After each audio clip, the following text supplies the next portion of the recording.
16장 14절에서 20절의 말씀입니다. 신약성경 85면 마가복음 16장 14절에서 20절까지의 말씀입니다.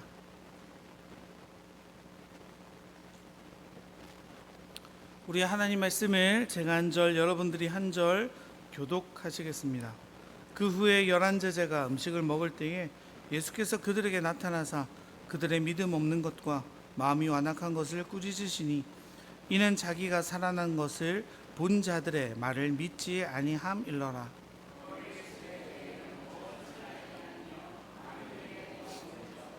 믿고 세례를 받는 사람은 구원을 얻을 것이요 믿지 않는 사람은 정죄를 받으리라.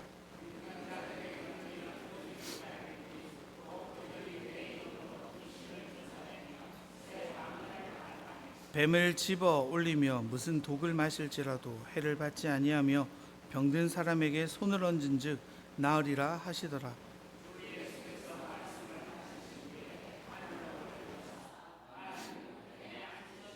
함께 읽겠습니다. 제자들이 나가 두루 전파할세 주께서 함께 역사하사 그 따르는 표적을 말씀을 확실히 증언하시니라. 아멘. 오늘 마가복음 강의 마지막 시간입니다. 제가 좀 찾아봤더니요, 저희가 마가복음 2년 3개월 동안 이렇게 함께 살펴봤더라고요. 우리가 예수님의 삶을 함께 들여다보며 각자에게 주신 하나님의 말씀들, 그리고 예수님의 삶이 우리를 자극시키시고 변화시켰을 줄로 믿습니다. 기억이 안 나시겠지만 마가복음이 쓰인 목적이 뭔지 기억나십니까? 제가 기억 안 나겠지만이라고 말해놓고 또 질문하는 제가 어리석은 것 같은데 바로 하나님의 아들 예수 그리스도의 복음이 무엇인가 하는 거였죠. 고난받는 메시아가 섬기는 종으로 이 땅에 오셨음을 마가가 이야기하고 있었습니다. 하나님의 아들이신 그분께서 우리들을 섬기기 위해 이 땅 가운데 오셨습니다. 여러분, 주님이 우리를 섬겨주신 방식이 무엇입니까? 자신을 아낌없이 내어주신 방식이었죠.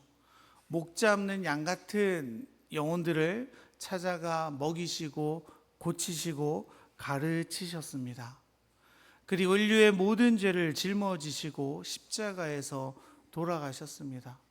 주님께서 스스로 생명의 떡이라 말씀하신 것처럼 자신의 몸과 피를 우리에게 내어주심으로 그 몸과 피를 믿는 자, 함께 먹고 마시는 자들에게는 영원한 생명이 되는 역사를 우리에게 보여주셨습니다.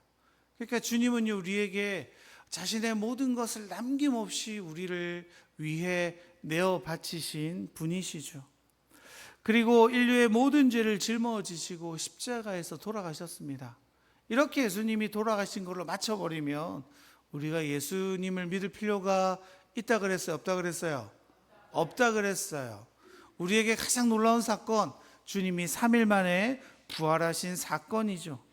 그렇게 끝까지 사랑하시는 주님을요, 제자들은 예수님의 공생의 기간 3년 동안 동거동락했었습니다. 그런데 그들은 예수님이 십자가에 달리는 그 순간 어떻게 했습니까? 주님의 존재도, 주님의 말씀도, 주님의 그 사랑도, 주님의 그 섬김과 헌신도 잊어버리고 그들은 뿔뿔이 흩어져 버렸습니다. 그렇게 죽으신 주님께서는요, 그 어둠과 공포와 절망 가운데에서 3일 만에 부활하시는 역사를 우리에게 보여주셨죠. 여러분, 부활하신 주님께서요, 제자들에게 그 주님의 부활을 처음 목격했던 여인들에게 뭐라고 말하고 이야기했습니까? 우리 지난주 살펴봤던 본문인데요, 마가복음 16장 7절 같이 한번 읽어볼까요? 가서 그의 제자들과 베드로에게 이르기를 예수께서 너희보다 먼저 갈릴리로 가시나니 전에 너희에게 말씀하신 대로 너희가 거기서 배우리라 하라 하는지라. 여러분, 주님께서는요, 제자들에게 갈릴리로 가서 나와 만나자라고 말씀하셨어요. 왜 그랬습니까? 처음 그들이 부름받았던 장소, 그곳에서 다시금 자신들의 사명을 깨닫고 주님과의 만남을 회복하기 위한 장소로 주님은 갈릴리에서 제자들과 만나기를 원하셨습니다. 그럼 여러분 어떻게 해야 될까요? 갈릴리로 가야 할 터인데 제자들은 갔을까요? 안 갔을까요? 고민되시죠? 뒤에 나옵니다. 제자들의 태도가 어땠습니까? 우리 마가복음 16장 11절 같이 한번 읽어볼까요? 그들은 예수께서 살아나셨다는 것과 마리아에게 보이셨다는 것을 듣고도 믿지 아니하니라. 여러분, 제자들은 어땠습니까? 여인들의 말을 어땠어요? 믿지 않았어요. 그래서 그들은 갈릴리로 가지 않았습니다. 믿지 않았으니까요. 갈릴리로 가봤자 예수님이 계시지 않을 거라는 강렬한 확신이 제자들에게 있는 거죠. 여러분, 그들은 예루살렘에 그대로 머물러 있습니다. 왜요? 믿지 않았기 때문이죠. 우리는 믿는 대로 행동하는 자들입니다. 믿으면요, 움직이게 돼 있습니다. 믿으면 따라가게 돼 있습니다. 믿으면요, 정말로 그 믿음대로 살아가게 되어져 있습니다. 그래서 여러분, 다르게 생각하면 우리가 말씀을 살아내지 못하는 가장 근본적인 이유는요, 바로 우리의 믿음이 부족하기 때문입니다. 어떤 믿음입니까? 주님의 말씀이 정말로 이루어질 거라는, 그 말씀이 참으로 나를 살리고 참 평안과 행복으로 인도해 줄 거라는, 주님이 우리의 모든 것이라는 그 믿음이요, 우리 안에 온전히 자리 잡지 못하기 때문에 우리의 삶이 어때요? 주님께로 나를 온전히 내어드리지 못하죠. 말씀으로 나를 온전히 내어오지 못하는 겁니다. 우리 안에 계속적인 불안감이 있는 거예요. 정말 말씀대로 살아간다고 내 삶이 기뻐질까? 내 삶이 정말로 행복할까? 내 인생이 정말로 달라질까? 이런 여러분, 근원적인 두려움이 우리 안에 있기 때문에요, 그 주님의 말씀 가운데로 나를 내어놓지 못하게 되는 거죠. 그래서 어떻게 살아갑니까? 나를 신뢰하는 자로, 내가 가진 것을 더 믿는 자로. 그래서 주님의 말씀보다 내가 소유한 것, 내가 가지고 있는 것, 내가 붙들고 있는 그것을 더 믿는 자들로 살아가게 되어지죠. 제자들이 지금 그렇죠. 주님의 말씀을 믿지 않습니다. 주님이 하셨던 말씀도요, 또 자신의 동역자였던 그 여인들의 말도 지금 믿지 않고 있는 겁니다. 여러분, 사실 이게 끔찍한 일 아닙니까? 믿지 않음이요, 하나님의 부활의 기쁨에 동참할 수 없도록 만들어 갑니다. 주님의 말씀에 순종할 기회도 놓치게 만듭니다. 서로가 서로를 의심하고 불신하고 믿지 않음으로 관계도 깨트려가는 일들이 지금 그 제자들 사이에 벌어지고 있는 일이죠. 그런 제자들 아닙니까? 그렇게 부족하고 나약하고 믿음 없는 제자들을요, 주님이 친히 찾아가셔서 책망하십니다. 우리 오늘의 본문 14절인데 같이 한번 읽어볼까요? 그 후에 11 제자가 음식을 먹을 때에 예수께서 그들에게 나타나사 그들의 믿음 없는 것과 마음이 완악한 것을 꾸짖으시니 이는 자기가 살아난 것을 본 자들의 말을 믿지 아니함이로라. 여러분, 제자들의 상태가 어땠습니까? 그들은 믿음이 없었습니다. 마음이 완악했었습니다. 주님이 그것을 제자들 앞에서 꾸짖고 계시는 거죠. 여러분, 완악함이란 뜻은요, 그 원어의 뜻으로 보니까 다른 것을 받아들일 수 없는 굳은 마음이라고 번역되어진다고 합니다. 제자들을 꾸짖으실 때요, 한 번도 사용하신 적이 없는 단어인데 요때 딱 한 번 쓰셨어요. 그러니까 지금 제자들의 상태가 어떤 겁니까? 믿지 않기로 이미 결정했다는 거예요. 그런 일은 절대로 있을 수 없어. 어떻게 죽은 사람이 3일 만에 살아나? 예수님이 다시 살아난다고? 불가능한 일이야. 그들은 그렇게 믿기로 결정했기 때문에요, 그 여인들의 말에도 신뢰하지 않는 거죠. 주님이 그토록 내가 다시 살아날 거야, 3일 만에 살아날 거야 라고 말씀하셨지만 그들은 그 말씀조차 불가능한 것으로 그냥 살아가는 거죠. 여러분, 우리가 이걸 조심해야 됩니다. 내가 맞아, 내가 확실해, 나만 믿고 따라와, 내 말이 100%야, 이런 말들 여러분 너무 신뢰하지 마세요. 내가 살아보니까 이게 정답이더라. 여러분, 우리의 삶에 정답이 분명히 있습니까? 여러분의 삶의 걸음 가운데요, 정답은 하나님의 말씀밖에 없어요. 그 말씀을 우리는 신뢰하지 못하는 거죠. 무엇을 신뢰하는 거예요? 내 판단, 내 상황, 내 경험을 신뢰함으로 계속해서 틀린 것들을 확신하며 살아가는 게 우리 삶의 모습일 때가 너무나도 많습니다. 여러분, 그렇게 완고한 태도가 지금 어떻게 하는 거예요? 주님의 부활의 사실을 거짓으로 만들어가는 거죠. 주님은 부활하셨고 여인들에게 보이셨고 그 말을 증언하라고 말씀하셨는데 그 증언을 뭐라고 말하는 거예요? 거짓말이야, 아니야 라고 말하는 겁니다. 다르게 말하면 뭐예요? 주님을 거짓말쟁이로 만들고 있는 거예요. 하나님의 부활의 기쁜 소식을 끝끝내 부정하는 자들로 제자들이 걸어가고 있는 겁니다. 여러분, 우리도 그렇습니다. 우리의 굳어진 마음과 완고한 태도, 우리의 불신이요, 예수 그리스도의 놀라운 복음을 가리워버리고 거짓으로 만들어버릴 때가 사실 많이 있습니다. 주님이 할 수 있다라고 말하지만 어떻게 해요? 아이고, 저는 못해요. 주님이 만들어 가시겠다라고 말하지만 아이고, 안 됩니다. 주님의 말씀을 지켜 행하는 자에게 내가 끝까지 너를 책임질 거야 라고 말씀하시지만 주님 말씀만으로는 부족합니다. 여러분, 이렇게 살아가면서 우리가 계속 주님의 말씀을 거짓말하는 자로 만들어버리는 경우들이 생겨가게 되어지는 거죠. 제자들은요, 또다시 주님을 실망케 만들어가는 겁니다. 여러분, 누군가에게 실망해 본 적 있으십니까? 믿는 도끼에 발등이 찍혀본 적 있으세요? 너무 가까운 사람한테 이렇게 뒤통수 맞아본 적 있으세요, 여러분? 그럼 어때요? 너무 힘들잖아요. 너무 아프잖아요. 다시는 그 사람 보고 싶습니까? 꼴도 보기 싫잖아요, 여러분. 여러분, 지금 제자들이 예수님께 보여주시는 태도가 그렇죠. 말만 하면 못하겠다 하고 내가 주님 따르겠다 했는데 다 도망가 버리고 하나님의 말씀대로 부활하셨는데 아니야 라고 끝끝내 부정하는 제자들의 모습입니다. 그럼 우리는요, 넌 안 되겠다. 야. 넌 아웃. 넌 나랑 이제 더 이상 관계하지 말자. 끝이야. 이렇게 할 것 같은데 주님은 우리의 생각과 우리의 습성과 완전히 다른 방향으로 제자들을 이끌어 가시죠. 우리 15절의 말씀 같이 한번 읽어보실까요? 또 이르시되 너희는 온 천하에 다니며 만민에게 복음을 전파하라. 이게 무슨 말입니까? 다시금 기회를 주고 계시는 거죠. 너의 부족함과 연약함, 너의 그 불신을 내가 너무나도 잘 안다. 하지만 이제 부활한 나를 네가 직접 목격했으니 증인이 되어서 복음을 전하라 라고 말씀하시는 거예요. 여러분, 기억나십니까? 처음 주님께서 제자들을 부르실 때 하신 말씀이 뭐였어요? 나를 따라오라.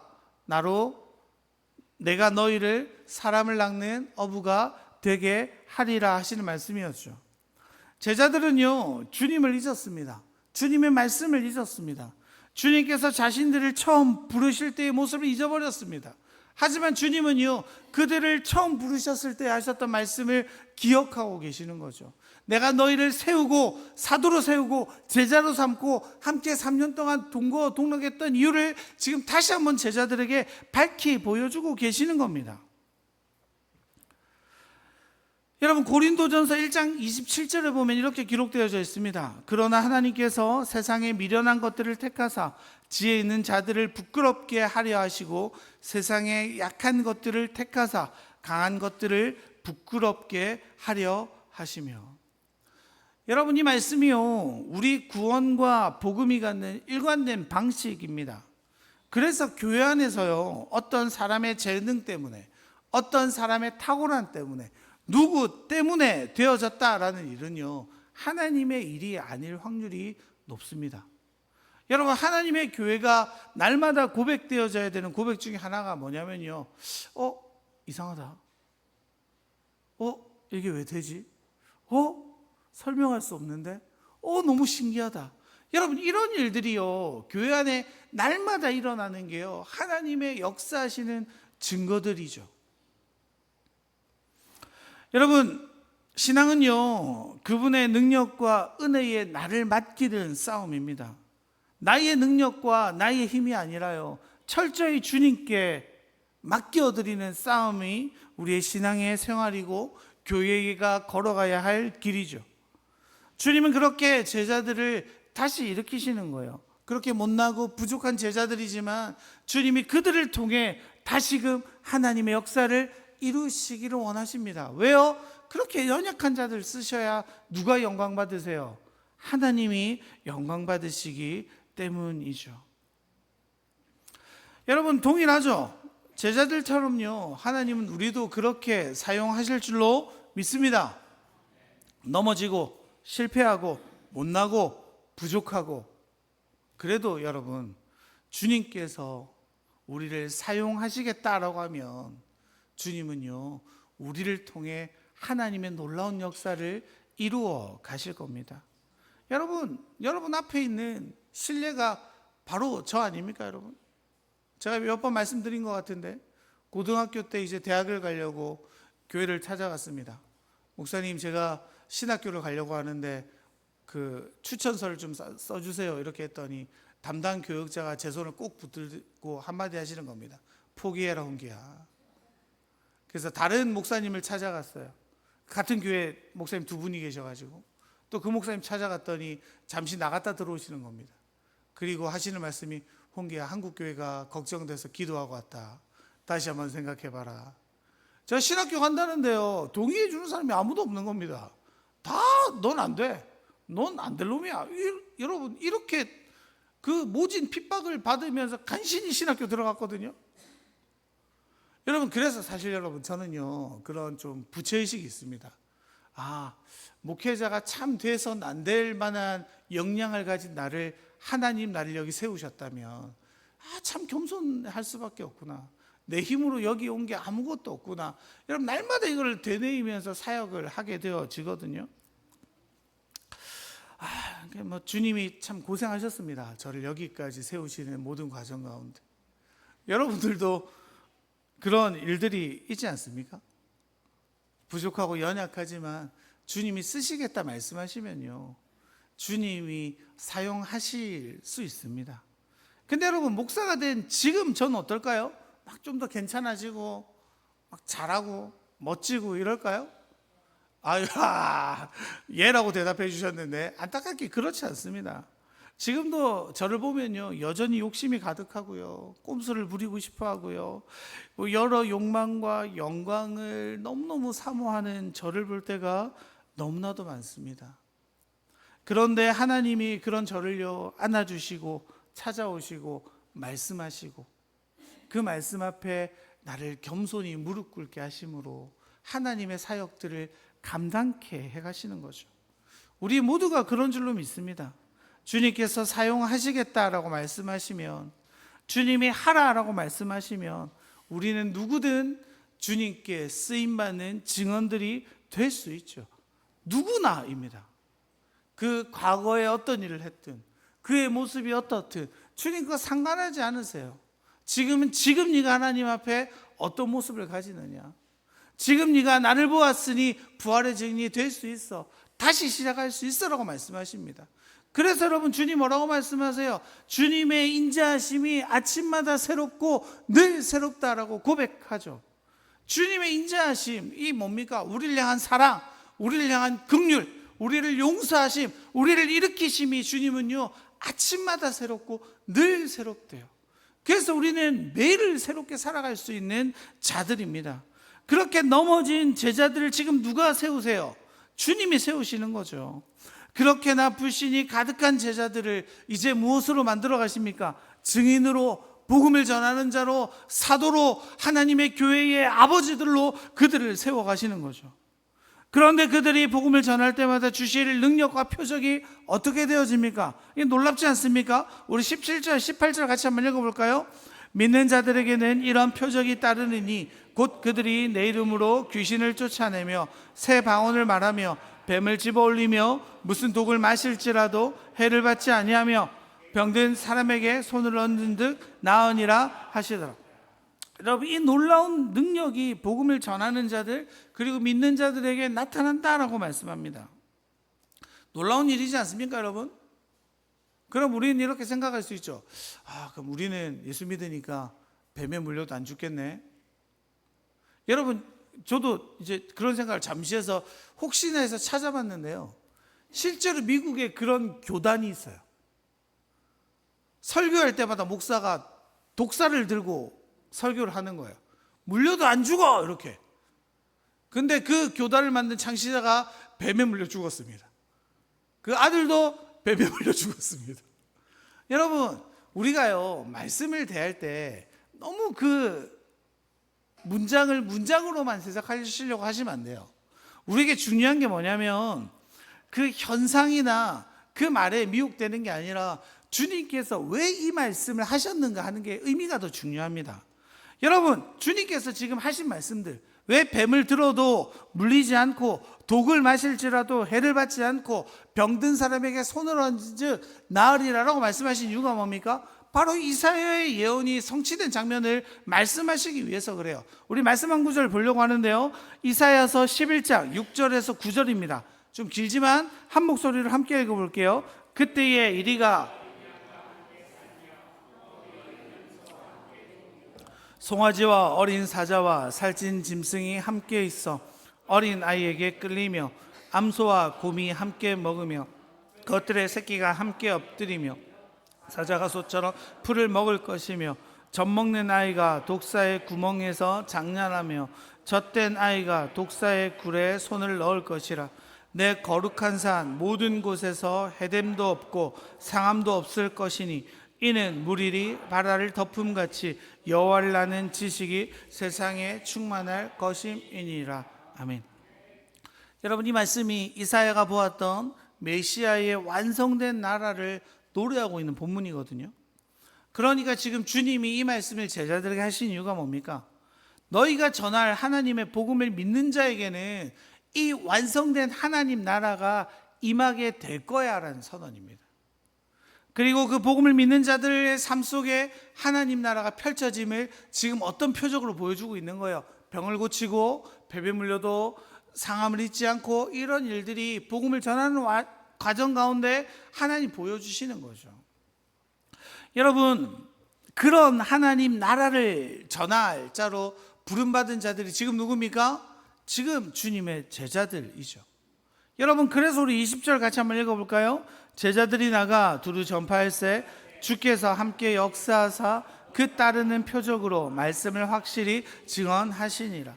여러분, 그들이 정말로 주님의 복음을 전하는 증인으로 사람을 낚는 업으로 살아가게 되어집니다. 그 사도들의 복음 전하는 이야기가 어떤 책에서 나오죠? 사도행전에 나오죠.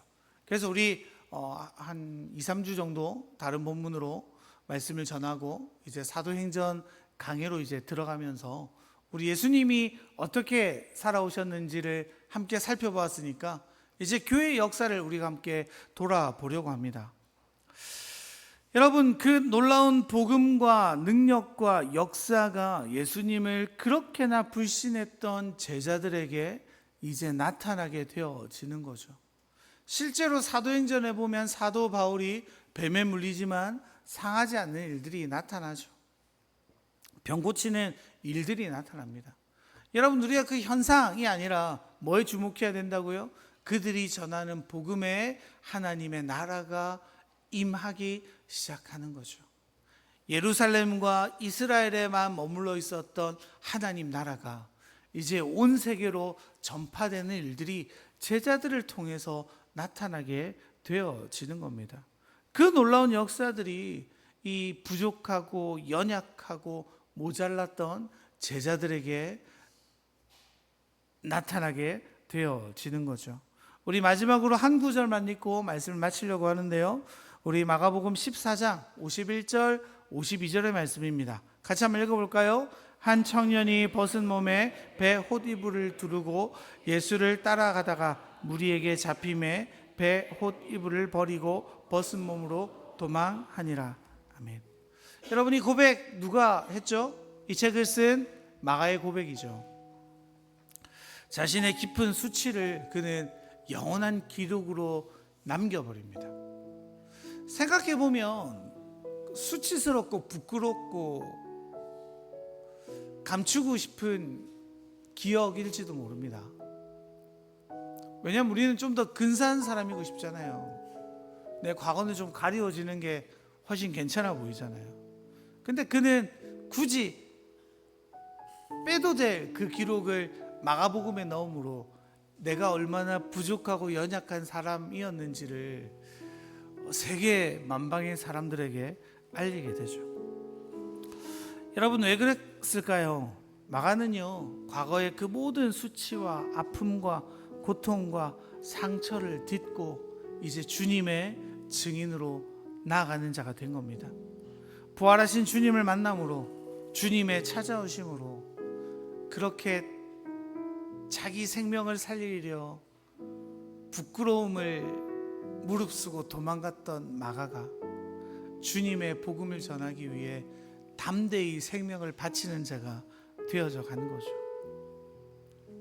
그 일이 부활의 주님을 만남으로 이루어집니다.